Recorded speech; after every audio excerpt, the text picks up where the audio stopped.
التحقيقات الوطنية في أقرب الأجال، وفي منتوجات اللي تدمج الكفاءات والموارد الوطنية.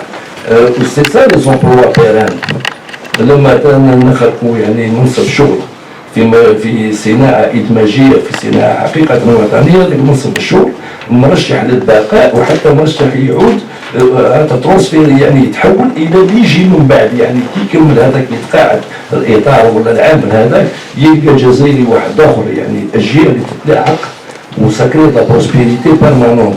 مش اليوم لما درسنا يعني حتى الحسابات دققنا حتى في الحسابات الاقتصاديه الوطنيه، نقدر نقول ما يسمى بالصناعه الجزائريه، واحد يكون يعني موضوعي، لو نستغني عن استيراد تقريبا مجمل مكونات المنتوجات مسوقة محليا، لن تكون هناك صناعة جزائرية إلا في القليل يعني من الأحيان.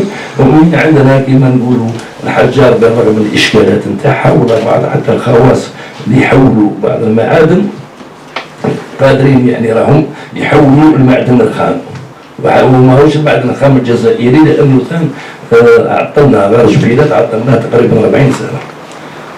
فيه اشكال تقني، باسكو المينري هذاك فيه نسبه من الفوسفور اللي صعيب باش الواحد يقلصها، اليوم مصنع باش نقلصوها، المشكل التقني تحل، ولكن كان فيه مشكل تاع عدم البحث على استغلال هذا المنجم لاسباب نجهلوها احنا، ولكن هو منجم تاع 3 ملاير طن يعني تاع المينري دو باز اللي يقدر يعطينا نقدروا يعني اوراسيو 1 مليار ونص طن يعني نتاع la fonte brute après transformation تاع البري ريدوي سورتو. دونك اليوم اعاده بعث هذاك المنجم ماهوش من منطق الريع، اعاده بعث هذاك المنجم هو منطق استقلاليه الجزائر يعني نهائيا فيما يخص صناعه الحديد والصلب. ولما نستقلوا فيما يخص يعني المورد الطبيعي لصناعه الحديد والصلب، المجمعات مهما كانت عموميه او خاصه المدرجه في الادماج الوطني تقدر تصنع لنا الحديد الخام يعني لا فونت بروت لي زاسيي. ولما نتكلموا على لي زاسيي شوفوا المعدات اللي يخدموا بهم، الشيء اللي رانا قاعدين عليه اليوم انا ولا كل المعدات سانز اكسبسيون سون ا باز داسي. البلاد اللي ما عندهاش امكانيات فيما يخص الفولاذ، فيما يخص استعمال لي زاسيي سبيسيو يعني الفولاذ الخاص، ما تكونش عندها امكانيات صناعيه. راح توصل البومدين حتى دار ليزين دو ماشين وكي. الشعب اللي كان يعني ما عندوش وجود يعني في الخمسينيات ولا حتى فرغوا بالقوه والسلاح على القوه الاستعماريه، في 15 سنه ولا عنده يونيزين دو ماشين وتي، واليوم هذا ما عندناش يونيزين دو ماشين وتي، يعني شيء غريب. 40 سنه من بعد ما عندناش يونيزين دو ماشين وتي. ونقدر نقول لكم ان البلاد اللي ما تشجعش لي زاجوستور لي ميكانيسيان دو بريسيزيون، الناس اللي قادره تخلق المعدات dans le cadre justement de cette industrie industrialisante qu'on a tellement critiqué، ما عندهاش مستقبل اقتصادي. ça c'est une logique. وهذه سي كونفيكسيون ما نوليش عليها، ما نقدرش نتنازل عليها حتى ب1%. nous devons reprendre dès le départ les aciers, la pétrochimie, la machine-outil, et nous devons créer les moyens de notre développement, y compris les équipements. نقدروا يعني نستعملوا معدات الخارج ظرفيا في اطار يعني مشروع يبعث الى صناعه المعدات عندنا، ولكن نبقاو غير نستوردوا في المعدات ولغينا الانتاج الوطني. الشيء الغريب انه لما عدنا نمدوا اعانات ونمدوا يعني اعفاءات جبائيه وجمركيه لاستيراد المعدات، اغلبيه المعدات مستورده حتى تلك التي نقدروا نصنعوها اليوم بكل يعني النقائص نتاعنا نصنعوها اليوم. Il y a beaucoup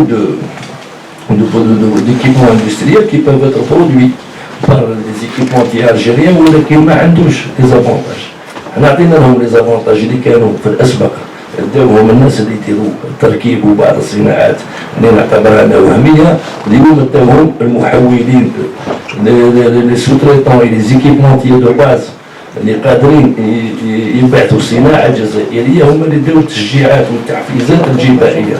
اليوم افيك لا لوا فينونس كومبليمونتير بور 2020 et la loi de finances pour 2021 l'article 55 تاع لا RFC 2020 يسمح ان tourneur, un ajusteur ولا n'importe quel producteur de biens d'équipement en Algérie يسمح له باش يكون عنده إعفاءات يعني شاملة على المواد الأولية نتاعو، يسمح له حتى باش يستورد المعدات أقل من 10 سنوات يعني هذاك ان بري بوكو بلي بار. لأن شفنا الأزمة هذه نتاع الكوفيد راح تخلق في المجتمعات الرأسمالية اللي هي مبنية على لا رونتابيليتي إيميديات، يورا بوكو دو فايد دو بوتيت بي ام بي ام. قلنا هذه لوبورتونيتي ما يلزمش les Algériens, les industriels algériens qui soient publics ou privés تروح عندهم. Donc شجعنا هادو، مي سو ني با سون فيزيون، سي لوبتيك نتاعنا النظرة نتاعنا البعدية هي أن نخلق صناعة اللي تسمح للشركات الصغيرة هذه والمتوسطة الجزائرية أنها تستغنى تدريجيا على الاستيراد يعني المواد النصف مصنعة ولا استيراد الاحتياجات نتاعها في المواد الأولية في المستقبل. البيامي سكر دون حقيقة، ولكن إذا كانت مضطرة أنها تستورد 100% من الاحتياجات نتاعها سنكري با دو لومبلوا بيران. يلزم تكون هذيك لا بيامي تكون سي لا سكوند فاز اللي هي تستعمل المواد وتستعمل المواد المصنعة خاصة، وحتى تستعمل المعدات اللي تكون خلقتها منها الاندستري الألجيرية، الصناعة التصنيعية الجزائرية. المخطط اللي كان في السبعينات هو أنه كي تخلق في المستقبل، لأن هذاك الوقت ما كانوش البريفي كان يعني il était toléré, il n'était pas vraiment encouragé، ولكن c'était une première phase. الجماعة هذاك الوقت كانوا خايفين أنه كان يفتحوا مجال للبريفي تاع هذاك الوقت يحول يعني الوجهة نتاع الاقتصاد والصناعة الجزائرية إلى يعني وجهات غير مرغوب فيها، يعني لا سبيكولاسيون. كان راح بومدين قالها يعني صراحة، قال ودي نو نافون با هذه لا كلاس انتربرونيا لي كابيتاليست، ويتكلم على هذاك الوقت اللي تسمح لنا باش يعني نخلقوا اقتصاد ناجح في المنطقة نتاعهم هذاك الوقت. مي دون لي زاني 80 لو كان خلقنا التيسي دو بي ام بي ام اي اللي بدون تدمير الصناعه الثقيله اللي كانت من المفروض هي اللي تمثلوا لا السر نتاعو اللي تمثلوا القاعده الصناعيه تاعو، ما نلعبوش هذا الاشكال. حنا درنا العكس، يعني حنا يروحوا على كاع ولا يروحوا على دروات كاع. Quand on est passé à la petite entreprise, même les grands groupes industriels, on a voulu les transformer en petites entreprises. Le résultat, c'est tout à fait normal. لقينا بمؤسسات صغيرة ومتوسطة، والبعض منها تبخرت والبعض منها تمولت، ولات مجمعات كبيرة، ولكن مجمعات مبنية على الاستيراد لكل شيء. ما استثمرناش في الامون يعني في المواد الأولية. اليوم اون سي روتروفي افيك ان تيسو كي ناريف با ساليمونتي. روحوا للمواد، احنا عندنا المعطيات الجمركية، عندنا لي دوني دوانيير. Les données douanières nous renvoient toutes à pratiquement une dépendance totale de l'industrie algérienne des importations. بعد يتكلم يقول لك بلي on représente 5% du PIB depuis les années 90 وما تغيرش، يعني النسبة هذه ما تغيرتش، ولكن إذا نطرح السؤال هذه النسبة هذه كوريسبون à quoi au juste؟ 5% du PIB علاه السبب ما يقولوش. نهار يعني دققنا في السبب لقينا أنه ce n'est pas parce qu'il n'y a pas de productivité, il y a eu des chiffres d'affaires, ils ont augmenté, ils sont multipliés par 10. نقدروا نقولوا حجم الأعمال نتاع المصنعين المحليين بين 1995 و 2019 c'est un coefficient de 10. ولكن الإشكال وراه c'est que la part de valeur ajoutée réelle interne algérienne ne dépasse pas ces fameux 5% justement. En ne faisant pas de la transformation réelle, on fait du conditionnement et de la transformation tertiaire. À partir de là, il n'y a pas de valeur ajoutée. تروح تشري حاجة ديرها في قرعة ولا في كرتون ولا ديرها دوفيس ولا on ne peut pas avancer. Ce n'est pas en multipliant les chiffres d'affaires. وكان نولوا يعني نفوتوا من pratiquement une productivité de 15 milliards de dollars à 60 بنفس المنطق رايحين نقضوا على الدولار اللي عندنا في الاحتياط، ولكن ما نديروش بلوس دو 5%. اللي هو البي بي هذاك نتاعنا يتفخ ارتيفيسيالمون. سو ني با ان فري بي بي، سي با دي فالور اجوتي نتاعنا. دونك حنا السياسه نتاعنا المنطق نتاعنا هو انه نعاودوا نبعثوا قيمه مضافه حقيقيه جزائريه ومخدومه بيد جزائريه وتفكير جزائري، لأن الناس اللي راهم في الجامعات والناس اللي راهم يلحقوا سوق العمل كل عام راهم تقريبا مليون شاب جزائري، ومليون شاب جزائري هذا ما يقدرش يعيش من الرياض، يلزم يعيش من إنتاج نتاع الفكرة نتاعو والإنتاج نتاع العرق نتاعو، ولكن ماهوش الخطأ ما نديروش في الشبان هذو. الشاب اللي ما لقاش وين يعمل اللي ما با دوبورتونيتي voulez-vous que un produit presque intégralement importé يخلق لك opportunité. L'importation ne crée pas d'opportunité.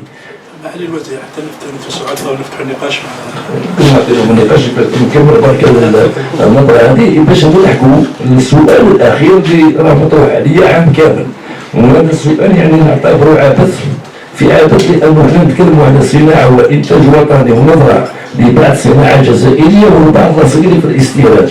الاستيراد في حد ذاته يعني نظرة نقدر نقول أنانية لمستقبل الجزائر وأنانية يعني للظرف الحاضر، لأن الناس تتكلم على استيراد مهما كانت المادة، يعني ما يهمناش واش هو اللي يستورد، ولكن نقدر نقول أنه الأطراف اللي تتكلم على منع والتسريع بالاستيراد ولا في ظرف أن الجزائر محتاجة إلى أولادها وموالها وكذا باش تبني قاعدة صناعية، وتتكلم بهذا المنطق مع وزير الصناعة يعني بدون أن تسأل يعني في يوم ما هي النظرة، ما هو المخطط، ما هي الإمكانيات، ما هي الاحتياجات، يعني أسئلة نقدر نعتبرها بلي تافهة ما عندها حتى معنى وما يشمل باب يعني الوطنية ولا بعض الاقتصاد الجزائري، هي من باب عن بعض الأطراف الأنانية يعني فيما يخص المصالح نتاعهم كتجار ولا كمضاربين، ومن بعض الأخرى السطحية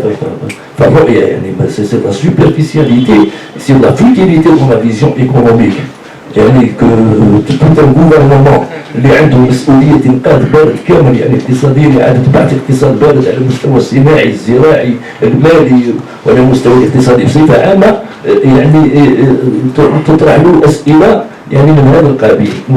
باش نطلب منكم يعني اليوم جاي نتكلموا على الصناعة الجزائرية الماضي والحاضر والمستقبل، بيكون يعني الخوف فيما لا معنى له يعني